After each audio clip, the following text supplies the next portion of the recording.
আজকের গল্পের আসরে সবাইকে আমন্ত্রণ জানাচ্ছি। দুই বন্ধু ছিল, দুজনেরই গলায় গলায় বন্ধুত্ব ছিল। একদিন তারা বেড়াতে বেরিয়েছিল।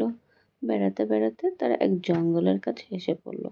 আর দুই বন্ধুকে দেখে একটা ভালুক সেই জঙ্গলটা থেকে হঠাৎ বেরিয়ে এলো। দুই বন্ধু ভালুকটাকে দেখে খুব ভয় পেয়ে গেল। দুজনের মধ্যে একজন চটপট একটা গাছে উঠে লুকিয়ে পড়লো।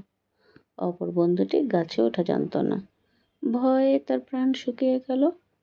তার বন্ধুটি তার কথা না ভেবে নিজের প্রাণ বাঁচাতে গাছে উঠে পড়ল। এখন তাকে নির্ঘাত ভালুকের হাতে প্রাণ হারাতে হবে। অগত্যা তার কোনো উপায় নেই দেখে মরার ভান করে সে মাটিতে শুয়ে পড়ল। কারণ সে শুনেছিল ভালুকরা নাকি মরা মানুষ ছোঁয় না। ভালুক এবার মাটিতে শোয়া লোকটির কাছে এসে গেল। লোকটি তখন নিঃশ্বাস বন্ধ করে মরার মতন সেখানে পড়ে রইল।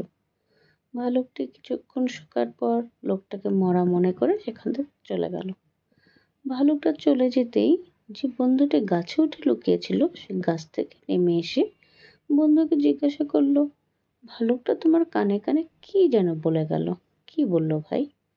বন্ধুটি চটপট উত্তর দিল, ও বলে গেল, যে বন্ধু তোমাকে বিপদের মুখে ফেলে পালায় তাকে আর কোনোদিন বিশ্বাস করো না, তার সঙ্গে বেড়াতে বেরিও না। তো বন্ধুরা, আজকের এই গল্প থেকে আমরা কি শিখলাম? আজকের এই গল্প থেকে আমরা শিখলাম বিপদেই প্রকৃত বন্ধুর পরিচয় পাওয়া